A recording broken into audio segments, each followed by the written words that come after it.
Welcome to Miss Marple Mystery, a quiet English village, a charming charity fair, and a widow with gifts wrapped in secrets until one parcel unveils death itself. What truth lies beneath the ribbons? Where are you listening from? Let us know below. It was one of those clear, golden mornings in late September when the village of Mildred's basked in that brief, deceptive peace that arrives after summer, but before the melancholy of autumn truly sets in. The last of the roses drooped in their beds. The church clock chimed 10. And, from the vicarage garden, came the faint sound of bees in lavender. It was a day that made gossip travel quickly, and secrets seem foolishly safe. At Heatherley House, a place of stately charm and fading grandeur, the widow Harcourt was hosting her annual charity sale, an event that drew nearly every respectable soul within a 5-mile radius. She was a woman of generous gestures and guarded eyes, known for her habit of wrapping each donation herself in paper and ribbons so exquisite they almost distracted from the odd melancholy that clung to her. The long tables under the marquee gleamed with silver trinkets, embroidered linen, and small wrapped parcels labeled mystery gifts, 2 shillings each. It was this table that seemed to hold the greatest curiosity. Each parcel bore the widow's precise handwriting, delicate, slanted, a little too careful, and each ribbon tied just so, with the fastidious neatness of someone who had far too much time to think. Miss Marple, wearing a pale blue cardigan and a hat trimmed with a modest violet, stood among the crowd, her knitting bag looped neatly over her arm. To those who did not know her, she seemed the picture of harmless gentility, a fluttery old lady who liked her tea strong and her news stronger. To those who did, she was the quiet conscience of Mary Mead, though she would never admit such a thing herself. She had come to the charity sale at the request of Mrs. Bantry, who had insisted that a bit of air would do wonders after that dreadful influenza. Miss Marple, in her calm way, had smiled and agreed, but she had her own reasons for coming. The widow Harcourt's name had been mentioned one too many times over recent weeks, always in low tones, usually ending with phrases such as "a rather odd business" or "so sudden after all those years of good health." The widow herself, tall and immaculately dressed in mourning grey, moved between the tables, greeting everyone with that same composed smile that never quite reached her eyes. When she spotted Miss Marple, her expression brightened. "Miss Marple, how lovely. Do try the sponge cake, it's Mrs. Phelps's recipe, I believe. Oh, and do take one of the mystery parcels, they're selling marvelously." "How very clever of you, Mrs. Harcourt. People do enjoy a surprise. It's a little like life, isn't it? You never quite know what you'll get." The widow's smile faltered for the briefest second, then returned. Indeed, though one hopes the surprises are pleasant ones. Before Miss Marple could respond, there was a commotion at the far end of the marquee. Someone had dropped a tray of lemonade glasses, and amidst the laughter and chatter, a young maid hurried to clear the mess. The widow excused herself and glided away, her steps measured, her composure faultless. Miss Marple, watching her go, noticed a curious thing. When the woman passed the table of wrapped parcels, her hand brushed against one of them, a small, square package with a golden ribbon. For a fleeting instant, her expression tightened, as though she'd seen something she wished she hadn't. Then she continued on, her smile back in place, her manner serene. Later, when most of the guests had gone and the September sun was beginning to soften, that same parcel found its way into the hands of a newcomer, a young woman named Lydia Trent, recently come to the village to take up a post as secretary at the solicitor's office. She laughed as she paid her 2 shillings and held the package to her ear, shaking it lightly. "I do love a mystery," she said to no one in particular. That evening, as twilight fell over Mildred's, Lydia Trent sat in her small rented room above the draper's shop and unwrapped her parcel. Inside was a tiny silver brooch shaped like a dove, its wings slightly tarnished but elegant still. Beneath it lay a folded scrap of old parchment, brittle with age. She smoothed it out, expecting perhaps a note of thanks, but instead found words written in a hurried, shaky hand. For what was done at Heatherley, there can be no forgiveness. The truth must be spoken before the frost comes. The next morning, Lydia Trent was found dead. It was Miss Marple who heard the news first from young Tommy Pollard, the paper boy, who shouted it across the lane while she was feeding her birds. The words struck her like a chill wind. They found her. Miss Trent, dead in her room. Doctor says poison. Poison. Miss Marple set down the dish of seed, her thoughts quiet, deliberate. Poison was an intimate sort of thing.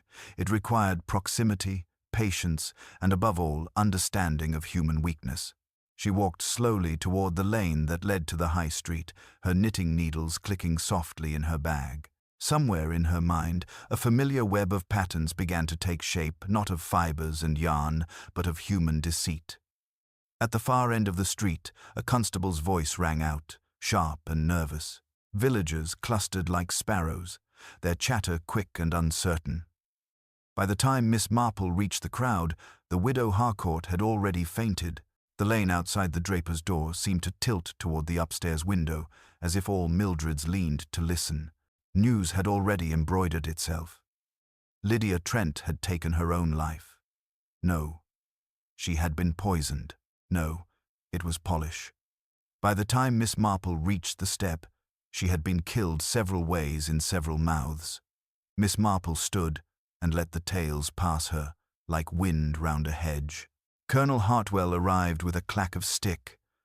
"Dr. Abbott says poison," he announced. "Likely patent stuff." Mr. Diamond, pink with injured virtue, declared his labels could be read at 20 paces. Above, a curtain stirred, and Lydia's landlady, Mrs. Finch, peered down.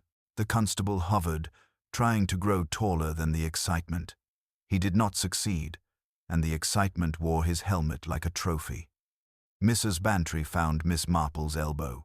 "My dear, they say a note was in that parcel, Heatherley and Frost." Poor Mrs. Harcourt fainted beautifully. One can hardly blame her. Charity should not wrap accusations. She pressed her lips and failed magnificently to say no more. "Mrs." Bantry added, in a whisper that went everywhere, that the ribbon had been gold and the handwriting too neat for comfort. "Life wraps many unsuitable things together," Miss Marple said. "One must be careful which ribbon one pulls." The ambulance took its quiet leave, and the crowd unraveled into kitchen conferences. Mr. Renshaw swore he'd seen Lydia at dusk with a square-shouldered man in a city hat. Miss Larkin said there was a ring mark on the girl's finger. Mrs. Phelps wondered, with practical grief, who would type her boy's application now. Miss Marple disliked conjecture without pins to hold it. She carried a jar of quince jelly to Mrs. Finch and was received in the best chair. She was neat, the landlady said after the orthodox remarks about gas bills. Boxes for stamps and hairpins separate and never muddled. People who muddle are saints or sinners. Her fingers tightened. Yesterday at 6, a gentleman came polished shoes, quick on the stair. She called him Mr. Briar, or B. Was she afraid? Miss Marple asked. "Not afraid, settled," said Mrs. Finch, as if she had chosen and would not be turned. Outside, the village resumed its natural occupation and called it assistance. At the chemist's, Mr. Diamond displayed his poison book. No chloral, no digitalis to Lydia, and every bottle counted.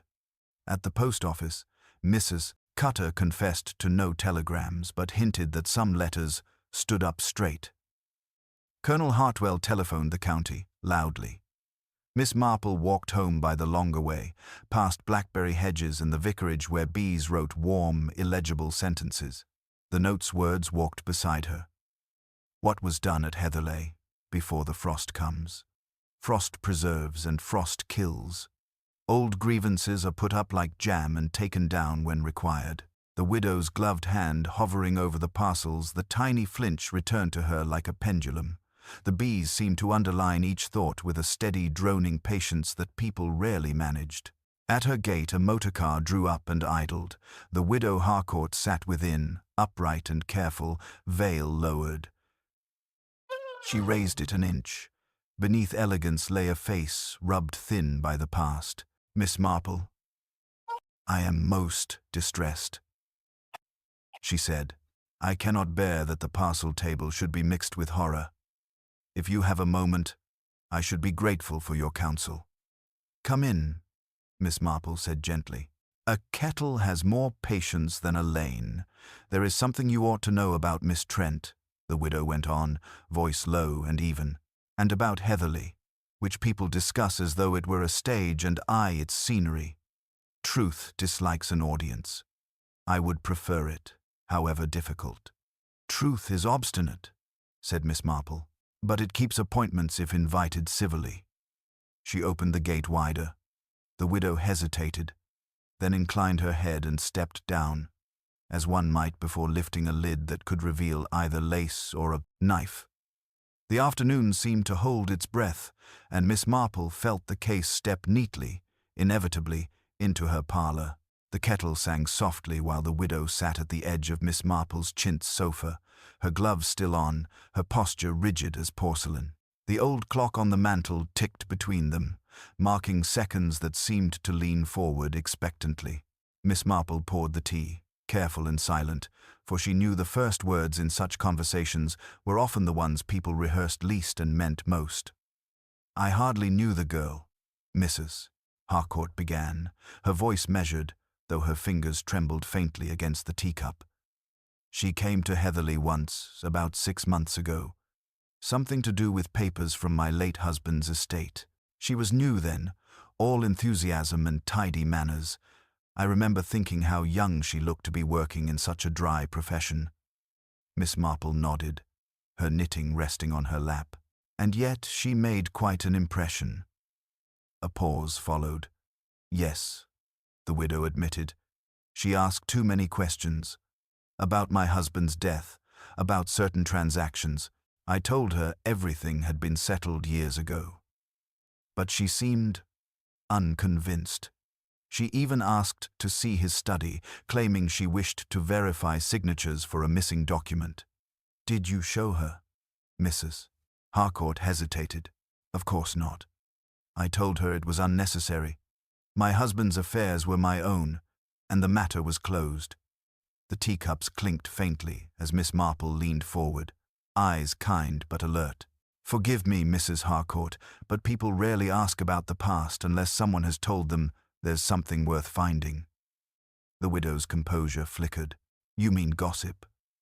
"There has always been gossip about my husband, especially after his sudden death. Heart failure, they said, but some fancied it convenient." Miss Marple's knitting needles clicked softly. "Convenient deaths are rarely natural," she said mildly. Mrs. Harcourt rose, restless. "You sound like her. Always that quiet suspicion behind polite words. I thought I'd put all that behind me, Miss Marple, but yesterday, when I saw her open that parcel, and that dreadful note, something inside me froze.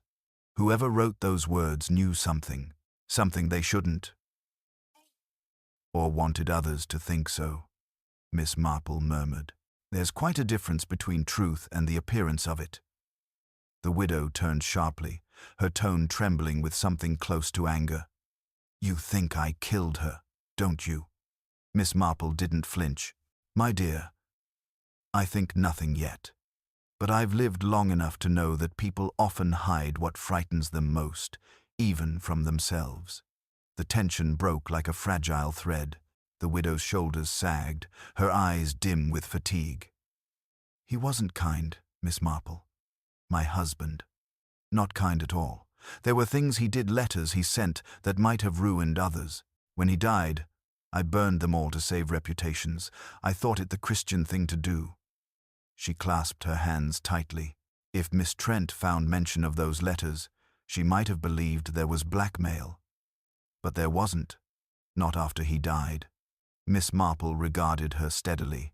And yet someone wanted that story to live again. Perhaps Miss Trent's death is less about what she found and more about what someone feared she would find. Outside, the church bell struck 5, and the sound carried through the open window like a faint admonition. The widow's chauffeur appeared at the gate, cap in hand, but she did not move. "There's one more thing," she said softly. "That note, before the frost comes, it's familiar. My husband once said those words. He used to warn people that winter exposes what summer hides. It was one of his little philosophies." She gave a thin, bitter smile. Rather poetic, I thought, for a man who dealt mostly in threats. Miss Marple rose and placed her cup gently upon the tray. "People reveal themselves in such sayings. I wonder, Mrs. Harcourt, how many others knew that phrase?" The widow's eyes widened slightly. "Almost everyone who worked with him, I suppose. He used it in his letters." "Then perhaps," Miss Marple said, her tone light as falling ash, "the frost has indeed come for someone." The widow left soon after, her car humming away down the lane. Miss Marple stood at the window long after it disappeared, her gaze thoughtful. She knew grief when she saw it, but guilt had its own stillness, a deeper kind, too careful, too rehearsed. At dusk, she walked to the vicarage, where Reverend Clement and his wife were already discussing the affair over tea. The village, it seemed, was alive with speculation. Some claimed Lydia had poisoned herself out of remorse. Others whispered of a lover's quarrel. Miss Marple listened, her expression mild, though her thoughts had already begun to weave the next stitch in the pattern forming in her mind, a pattern of deceit wrapped neatly, like the widow's perfect parcels, each one tied with ribbon to hide what lay beneath. Reverend Clement's sitting room smelled of beeswax and pipe smoke, the sort of atmosphere where truths could be spoken softly and still seem weighty. Miss Marple sat opposite him, her hands folded neatly, listening to the rising and falling of his voice. "The police will find it all quite straightforward," he said. "Poison, a note, and a woman with reasons to keep her past tidy. If it were fiction, one might suspect Mrs. Harcourt." He gave a small, apologetic cough. "But life isn't fiction, of course." "No," Miss Marple replied, "though people act as if it were, which is much the same thing." She stirred her tea. "You remember, of course, when young Mrs. Price killed her husband with weed killer and said she'd confused it with tonic water. Everyone believed her, because it sounded so like a muddle. Yet she'd planned it for months." Mrs. Clement, half listening as she mended a cushion, looked up. "And you think this poor girl's death was planned?" Miss Marple's eyes drifted toward the window. "I think," she said slowly, "that a plan is a very delicate thing. Sometimes it belongs to the wrong person." That night the air over Mildred's thickened with fog, turning lamplight into small golden halos. Constable Briggs tramped the high street, proud of his authority but anxious under it. He paused by the drapers, glancing up at the shuttered window where Lydia Trent had died. He told himself ghosts were nonsense, yet he crossed himself all the same. In the distance, Heatherly's windows glowed faintly like eyes that refused to close. At dawn, Miss Marple rose early. She had learned that the world told its truths in small domestic ways, the milk left untouched, the footprints by a gate, the window left unlatched when someone swore it wasn't. She took her knitting bag and walked toward the village green, where she expected, quite rightly, to meet Inspector Cray. He was brisk, sandy-haired, and possessed the cheerful obstinacy of a man who disliked complexities. "Ah, Miss Marple," he said, tipping his hat. "I suppose you've come to satisfy your curiosity." "My dear Inspector," she said gently, "curiosity is what keeps old women from turning to dust." He grinned, despite himself. "Well, you won't find much to amuse you here. The autopsy confirms poison aconite, mixed cleverly enough to resemble herbal tonic. Miss Trent drank it the night she died. We found traces in a cup by her bedside." "Aconite," Miss Marple repeated softly. "A plant both ornamental and deadly. It grows, I believe, in the gardens of Heatherly House." The inspector frowned. It does, but half the county grows it. We can't go accusing people for their flower beds. No, indeed, she said, mildly. But it is interesting, isn't it, how certain things grow only where they are tended?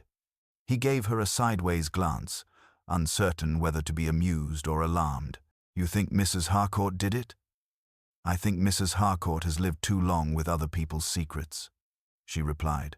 And secrets are like aconite roots, they spread beneath the soil where no one sees. Before he could reply, young Tommy Pollard came pelting down the lane, waving something in his hand. Inspector, found this in the churchyard bin, sir. He handed over a crumpled scrap of paper. Miss Marple caught a glimpse before it vanished into the inspector's grasp. Ink smudged, the words just legible. The frost will speak for both of us. Miss Marple felt the tiniest shiver. Words repeated have meaning. They echoed intention. She watched as the inspector pocketed the note, muttering about village dramatics. But she knew better. Someone was weaving their own story here, and Lydia Trent's death was only the first stitch. As the morning mist lifted, Miss Marple turned toward the churchyard path, her eyes drawn to the ivy curling along the stone wall. Beneath it, faint but visible, lay fresh impressions of shoes, small, deliberate steps leading toward the back gate of Heatherly House. They told her enough. Someone had come there last night, unseen, after the village slept. And though the inspector might call it coincidence, Miss Marple smiled faintly to herself. Coincidences, in her experience, were merely truths in disguise, waiting, patient as aconite in the soil, for the right hand to unearth them. The footprints by the ivy were faint, but Miss Marple had an eye trained for the language of small things. The left heel was worn at the edge, and the spacing of each step spoke of a woman, perhaps middle-aged, walking with caution rather than haste. She stood very still, watching a leaf tremble loose from its stem. There was a stillness in the morning, the kind that usually preceded revelation or trouble. She followed the trail with quiet curiosity, her shoes pressing lightly over the dew-soft ground until the prints vanished near the rear gate of Heatherly House. The latch hung slightly ajar, and a thread of pale ribbon fluttered from the hinge. Gold ribbon. Miss Marple removed it gently, examining the frayed edge. Someone had tied it hastily, perhaps to close a parcel, or perhaps to disguise its absence. In either case, the ribbon had once belonged to Mrs. Harcourt's charity table. She folded it neatly into her handkerchief and continued toward the garden, where the aconite bloomed along the border in disciplined rows, dark purple and glistening in the sun. Poison wore beauty like a badge here.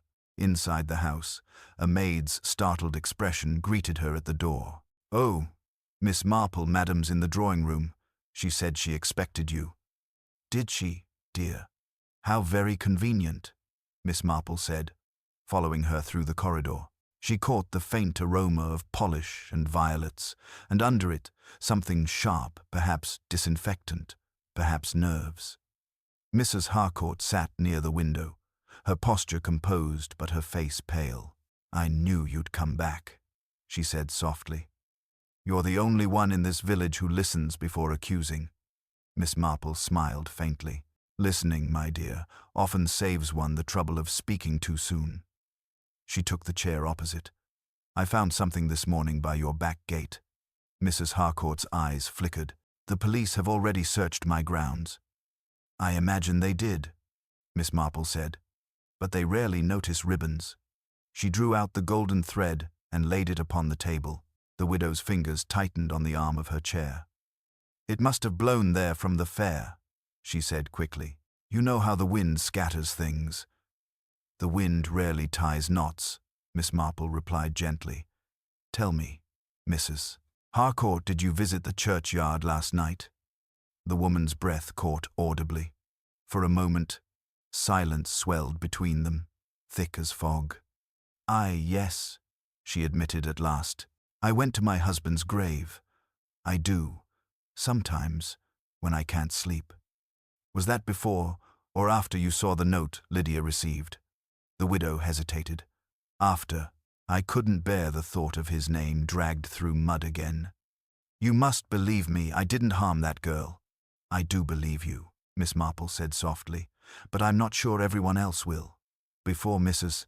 Harcourt could reply, the drawing-room door opened abruptly, and Inspector Cray entered, hat in hand and expression grim. Mrs.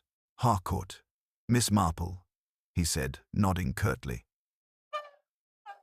I'm afraid I've bad news. We've found another parcel, same wrapping, same handwriting left on the vicarage doorstep. Mrs. Harcourt gave a faint cry, clutching the edge of the table. Another one? Oh, merciful heavens, what was inside? The inspector's face was unreadable, an empty envelope, but inside it a single pressed violet and a line written in pencil. The frost has begun. Miss Marple's eyes sharpened. A violet, you say? How curious. Mrs. Harcourt, didn't your husband once keep a greenhouse devoted entirely to violets? The widow's face drained of color. He did. He sold rare varieties to collectors, people who paid dearly for them.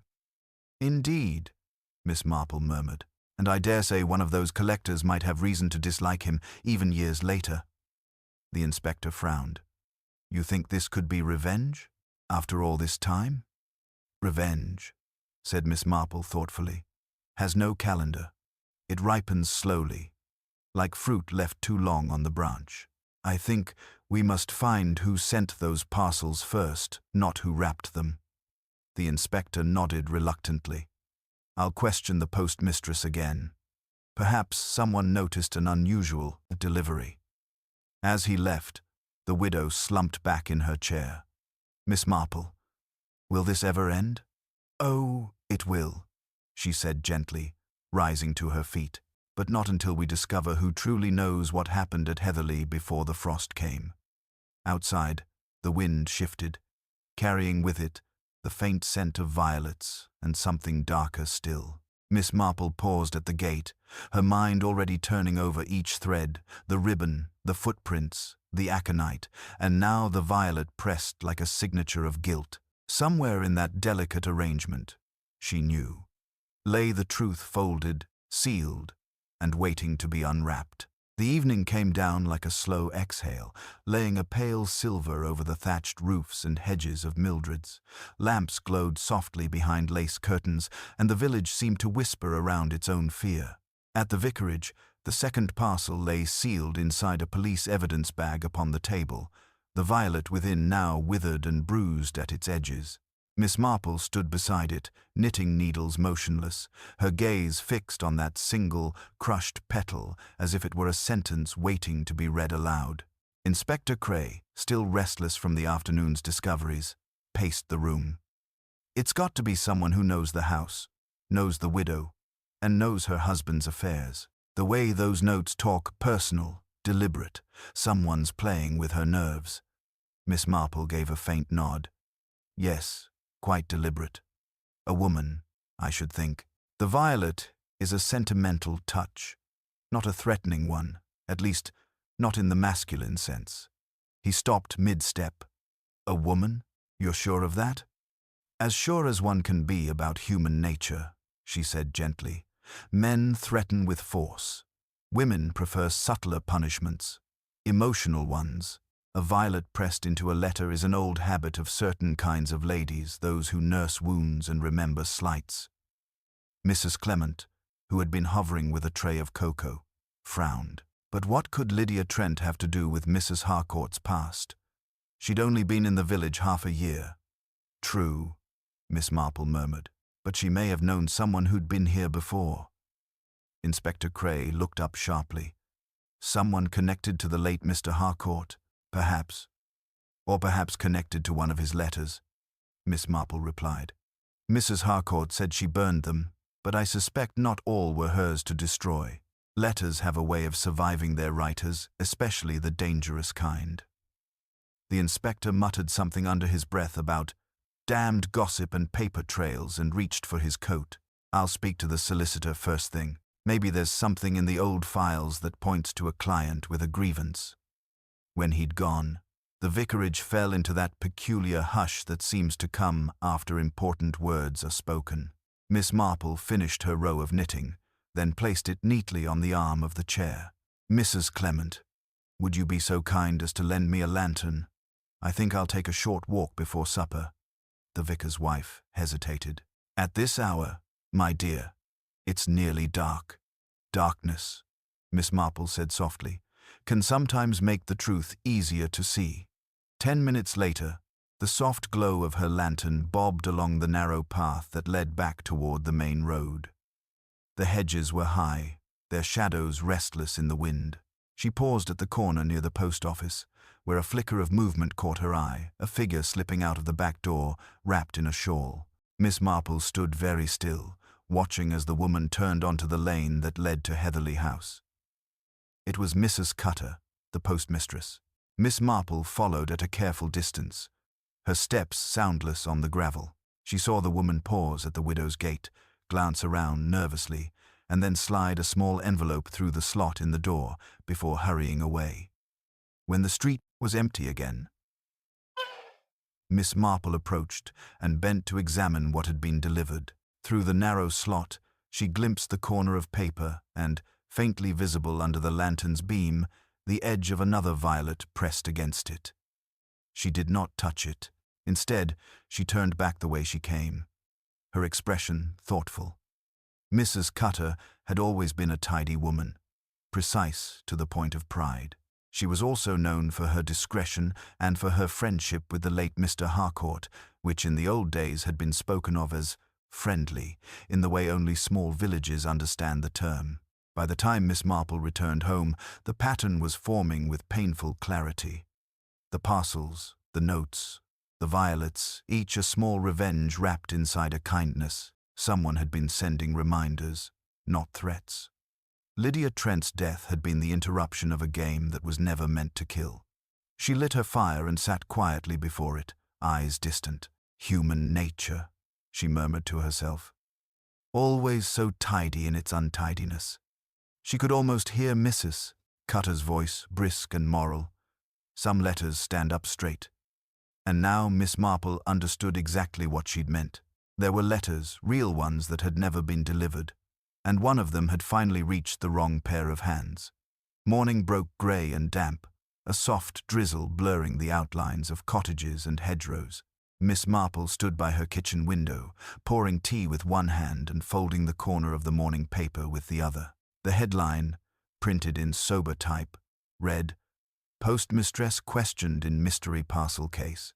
She sighed. The police, it seemed, had moved faster than discretion advised. Mrs. Cutter's name would be on every tongue before noon, and gossip, once set loose in a village like Mildred's, travelled swifter than any post. A gentle knock at the door announced the caller before Miss Marple turned. It was Inspector Cray, hat in hand, looking both apologetic and sleepless. "Morning, ma'am. I thought you'd have seen the paper by now. We brought Mrs. Cutter in last night just for questioning." "Yes," Miss Marple said quietly. "I saw. And what did you find?" He rubbed the brim of his hat. "Not much. She admitted to posting those parcels for Mrs. Harcourt. Said she was only following instructions. Claims the widow liked her to handle the deliveries because she didn't trust the new postal lad. Perfectly ordinary, if you believe her. But she also confessed to sending one note of her own, a harmless thing. She said a reminder to Mrs. Harcourt of an old kindness." "Did she say what the kindness was?" "No, ma'am. Only that it was something Mr. Harcourt did for her many years ago." Her tone went strange when she said it, though. Grateful, but frightened. Miss Marple nodded thoughtfully. "Gratitude and fear often grow from the same root, Inspector, especially when a favor costs more than one expects." He frowned. "Do you think she poisoned the Trent girl?" "I think Mrs. Cutter is too tidy for that sort of mess," Miss Marple said. "If she wished to punish Mrs. Harcourt, she'd use a pen, not a bottle. But someone has used both." Cray glanced toward the window, where the drizzle traced faint silver lines on the glass. "There's one other thing. We found something in Mrs. Cutter's drawer, a sealed envelope addressed to Lydia Trent. The handwriting matches the note in the parcel." Miss Marple's fingers paused on her teacup. And the contents? Empty. Just a pressed violet, like the others. Ah, she murmured, eyes softening as she gazed at nothing in particular. The language of flowers can be cruelly persistent. Violet for faithfulness, though it can also mean sorrow. She turned back to him. You must release Mrs. Cutter at once. The sender wanted her to appear guilty, but guilt isn't her language. She writes in precision, not passion. Cray sighed, exasperated but trusting her more than he would admit. All right, but if she didn't write the poison into that cup, who did? Miss Marple smiled faintly. That, Inspector, depends on who had the most to lose if Lydia Trent had lived another day. After he left, she set out for the high street, her umbrella bobbing lightly above the puddles. The drizzle had softened to mist, and the world seemed washed of color except for the shop windows glowing faintly through the gray. At the solicitor's office, the clerk, young Mr. Peters, greeted her with an embarrassed flush. "Oh, Miss Marple," the inspector said, "you might call." "I only need a word, dear," she said kindly. "You were Miss Trent's colleague, I think. Did she ever mention her work at Heatherley?" He hesitated. "Once. She said she'd found something odd in an old ledger payments marked under the name V.H., with no corresponding contracts. She thought it was a pseudonym. Said it looked like blackmail money, though she laughed it off. I told her to leave it alone. She said, "It's not the money I mind, it's the handwriting." Whatever that meant. Miss Marple's heart gave a small, knowing tug. The initials V.H. and the handwriting Lydia found unsettling. They tied back to the widow. She thanked the boy, then stepped outside, letting the damp air clear her thoughts. Halfway home, she paused at the churchyard gate, eyes narrowing toward the headstones. She had been wrong about one thing. It wasn't vengeance that lingered over Heatherley, it was unfinished business. Lydia Trent had stumbled upon something meant to stay buried, and someone had silenced her before she could name it. Through the mist, she could just make out the figure of Mrs. Harcourt near her husband's grave, veiled, still, and utterly alone. The sight chilled Miss Marple in a way she couldn't quite name. It was not the solitude of grief she saw there, but the stillness of someone listening. Listening for a secret they feared might already have been overheard. The drizzle had deepened into steady rain by the time Miss Marple reached her cottage again, though she hardly noticed the damp that clung to her shawl. She lit the fire, set her wet umbrella to dry, and sat quietly at the window. Her mind sorting through what she had learned. The widow by the grave, the empty envelope with the violet, the initials in the ledger. Everything seemed to circle back to the late Mr. Harcourt, as though his ghost were directing the play from the wings. Yet it wasn't his ghost she feared, but the living who had profited from his cruelty. The knock at her door startled her. When she opened it, Mrs. Bantry stood there, cheeks flushed from the rain and excitement mingling in her eyes. "You'll never believe it, Jane," she said breathlessly, stepping inside without invitation. "They've released Mrs. Cutter, and now everyone says it's the widow they're after. The inspector was seen at Heatherley this morning." Miss Marple poured her a cup of tea. "People do love to rush toward conclusions, my dear. It saves them the trouble of examining evidence." Mrs. Bantry sank into a chair, unbothered by the gentle reproach. "But really, Jane, there must be something dreadful hidden in that house. They say her husband kept letters, scandalous ones from half the county. Imagine if one of those fell into the wrong hands." Miss Marple's eyes glinted. "Or into the right ones, which can be far more dangerous." Before Mrs. Bantry could respond, another knock came firmer, impatient. Inspector Cray entered, his coat dripping rain onto the mat. "Miss Marple, I'm afraid things have taken another turn," he said grimly. "Mrs. Harcourt's gone." Mrs. Bantry gasped. "Gone? You don't mean—" "I mean vanished," Cray cut in. "Her maid says she went upstairs after breakfast, and when they checked half an hour later, the bedroom window was open. the wardrobe half empty, and she was nowhere to be found. No note, no message, just this. He held out a small parcel, damp and slightly crumpled. Miss Marple took it delicately. It was wrapped in plain brown paper, the string tied with exact care, but this time there was no label, no price tag. She loosened the knot. Inside was a small, cracked silver locket. When she opened it, both the inspector and Mrs. Bantry leaned closer. Inside, beneath the fogged glass, was a miniature photograph of a young man, handsome, serious, and opposite it, a folded scrap of paper. Miss Marple unfolded it slowly. The ink had run in the rain, but the words were still legible. "For what you kept, I cannot." The room seemed to contract around the words. Inspector Cray broke the silence first. "That's her handwriting, isn't it? The widow's." "Yes," Miss Marple said quietly, "but it's not meant for Lydia Trent. It's meant for someone who's still alive." The inspector frowned. "Then who?" Miss Marple studied the photograph. "I think," she said softly, "we shall find out when we learn who this young man was." Cray left soon after to check the local archives, and Mrs. Bantry, shaken but fascinated, took her leave. Alone again, Miss Marple sat by the fire, turning the locket over in her hands. She had seen that face before just once, in a faded portrait that hung in Heatherley's hallway. It was the widow's son, Victor Harcourt. He had died, or so the story went, in a motor accident abroad more than 10 years ago. But Miss Marple had lived too long to trust stories that tidy. That evening she walked once more toward Heatherley, the rain easing into a fine mist. The house stood silent, its upper windows dark. The maid who answered the door was pale and trembling. "Oh, Miss Marple, thank heavens you've come. There's been someone in the garden all evening." The footsteps near the greenhouse, but when I looked, there was no one. Miss Marple stepped inside, her voice calm. "Lock the doors and stay near the telephone, my dear. I'll just take a look." She crossed the veranda and moved toward the greenhouse, its panes glistening under the lantern light. Inside, the air was thick with the smell of damp earth and violets, dozens of them, blooming in neat rows. But it wasn't the flowers that caught her attention. It was the sound, a faint scrape of metal against glass. She raised her lantern. A shadow shifted near the back of the greenhouse. For a moment, she thought it might be her own reflection, but then she saw him clearly.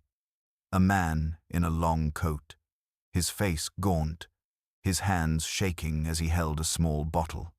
He froze when the light touched him. "Mr. Harcourt, I presume," Miss Marple said softly. He stared at her, eyes hollow. "You shouldn't have come here." His voice was low, frayed at the edges. It was meant to end quietly. She was supposed to understand. Miss Marple did not flinch. "The widow?"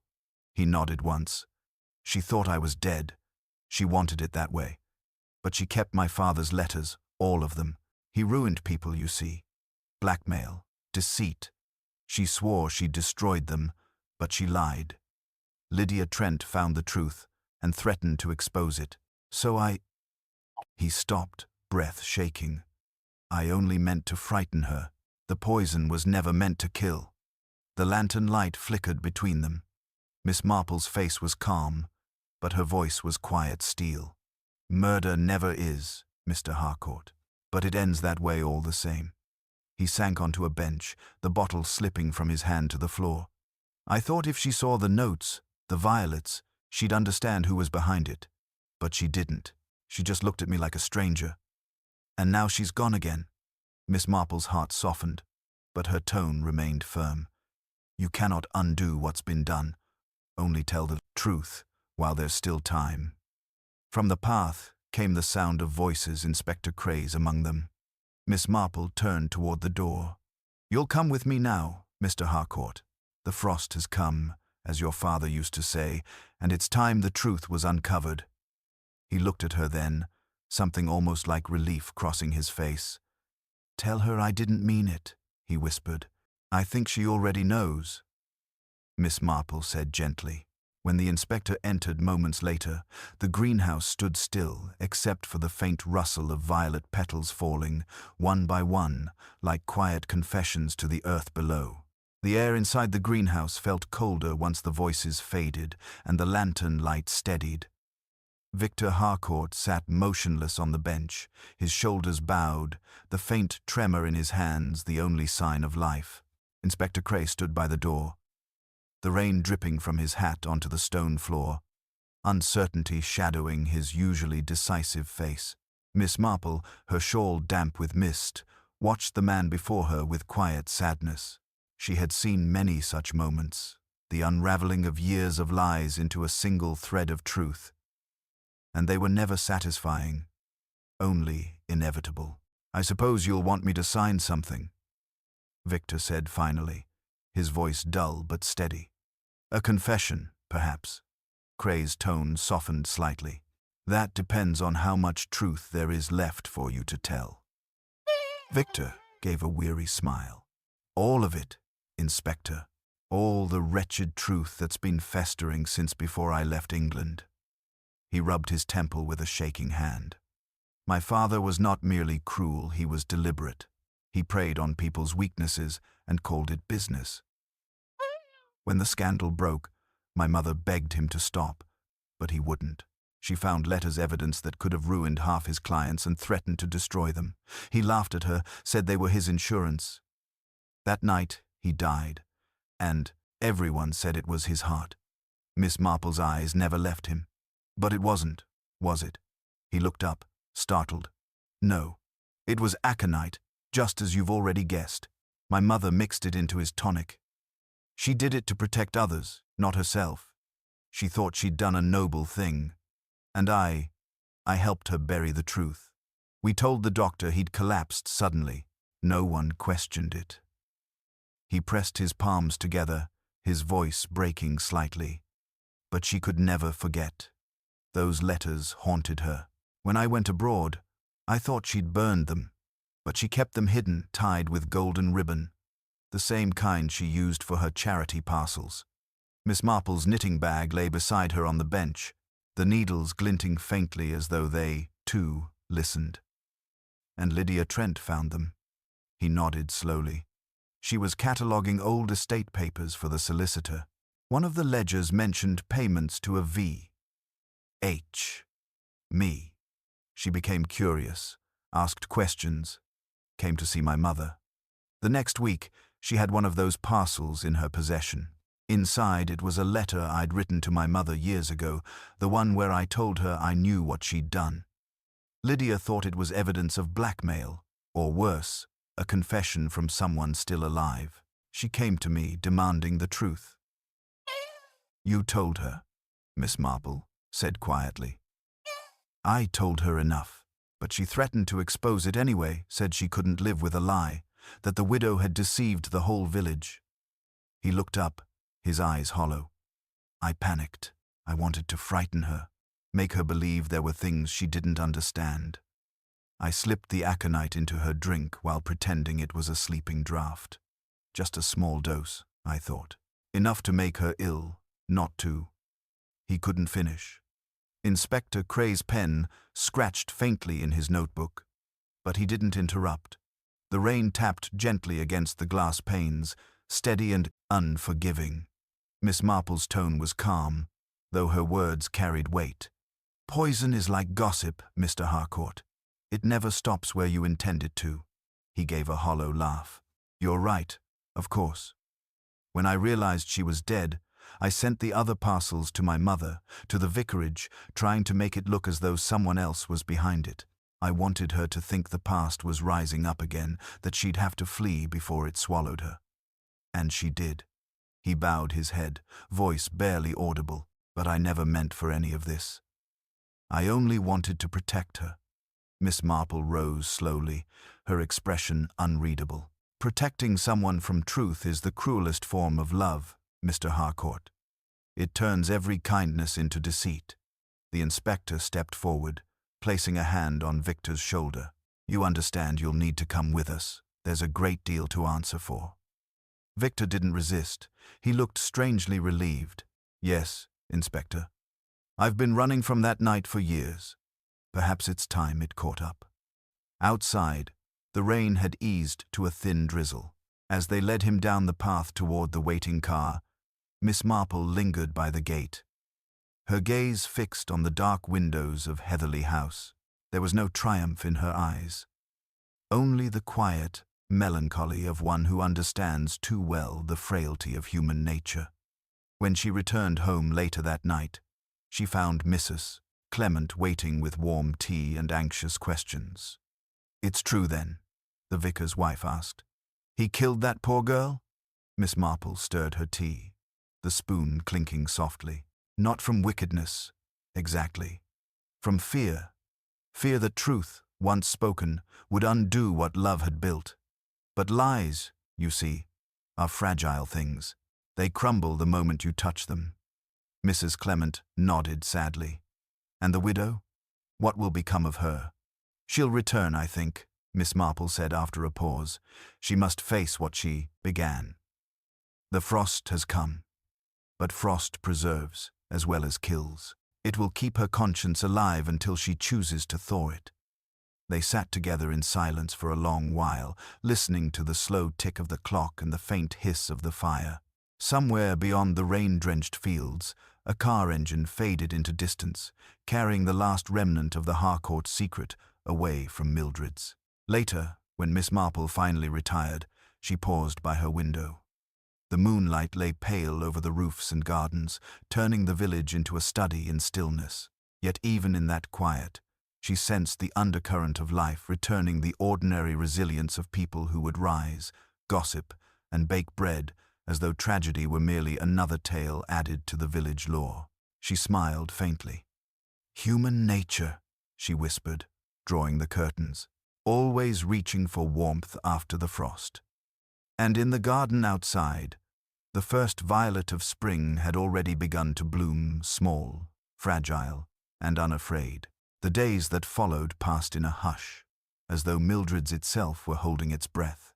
Word of Victor Harcourt's arrest spread quietly, first through whispers at the bakery, and then in low conversations by the post office queue. People's voices softened when they spoke of him, not with sympathy exactly, but with that delicate awe reserved for tragedies that could easily have belonged to anyone. The widow had not yet returned, though a letter from her had arrived at the vicarage 2 days after her son's confession. Miss Marple had read it only once and returned it to Mrs. Clement without a word. It was brief, written in an unsteady hand, saying merely that she was in Bath with relatives and that time must do what mercy cannot. On a mild morning a week later, Miss Marple walked to Heatherly once more. The constables had gone, the yellow cordon removed, leaving the house looking strangely deflated, its windows blank and unblinking. The air smelled of damp soil and wilted violets. She entered through the garden gate, her steps soft on the gravel path, and paused before the greenhouse door. The violets had begun to fade, their once vivid color dulled by neglect. Nature, she thought, always claimed what people abandoned, whether flowers or secrets.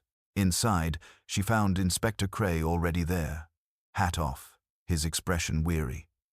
"Couldn't stay away either, Miss Marple?" he asked quietly. "I never do, Inspector, until the pattern is quite complete," she said. He nodded, gesturing toward the far wall where a stack of wooden crates had been pried open. "We finished searching this morning. Found the letters, dozens of them, hidden under false panels, all of Mr. Harcourt's old blackmail correspondence, some of them shocking, even after all these years. There'll be trouble for a few respectable families, I imagine."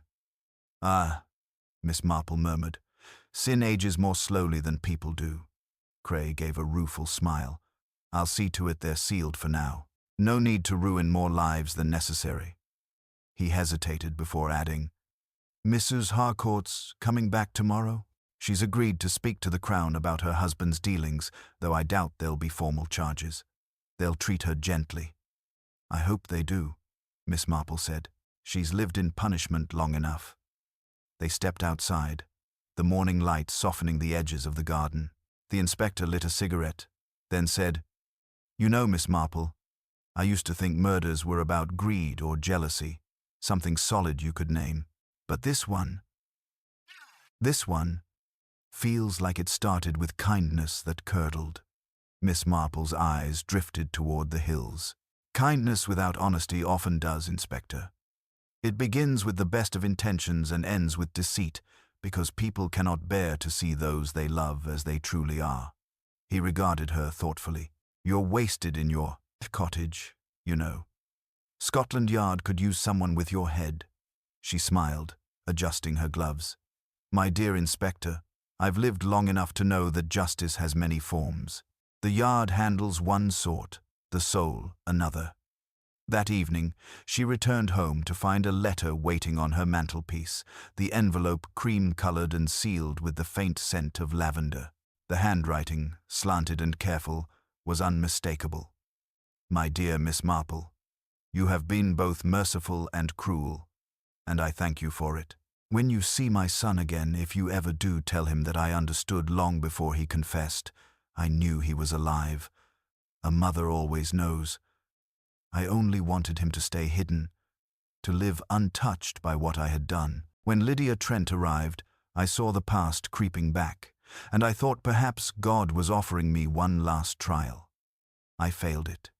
The frost you spoke of has come, and I am ready for whatever thaw follows. Yours sincerely, Evelyn Harcourt. Miss Marple read it twice before setting it down beside the fading violets she'd picked from her garden that morning. She sat for a long while, listening to the low hum of the clock and the faint wind against the windows. The next day dawned clear, the first real warmth of spring breaking through the mist. Mildred's stirred back to life as though it had shaken off a long sleep. Children ran along the lane with hoops, and Mrs. Bantry, already full of new enthusiasm, declared that the charity sale must be revived to restore the village's spirits. Miss Marple smiled indulgently and promised to contribute a few jars of jam. But later, when she returned to Heatherley for the last time to help the vicar's wife collect unused linens, she found the widow there, after all frail but composed, her grey shawl drawn close, standing in the doorway of the drawing-room. For a moment, neither spoke. Then Mrs. Harcourt said quietly, "You were right. It was never the letters or the lies that destroyed us. It was the silence." Miss Marple met her gaze with gentle steadiness. "Silence is the easiest form of deceit, my dear. It feels so much like peace." The widow gave a faint, trembling smile. "I think I'll sell the house. Start somewhere where my name isn't whispered." Miss Marple nodded. "A wise decision. But you'll find, Mrs. Harcourt, that forgiveness begins not in new places but in old hearts."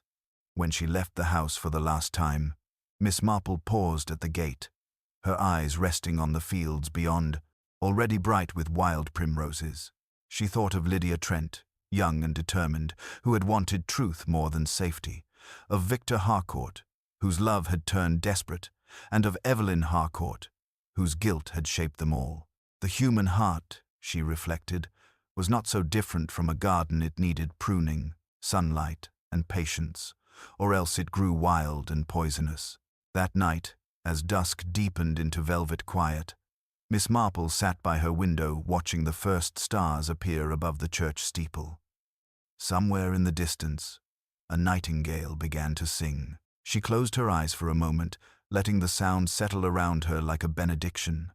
Then, softly, almost to herself, she said, "And so the frost melts, after all."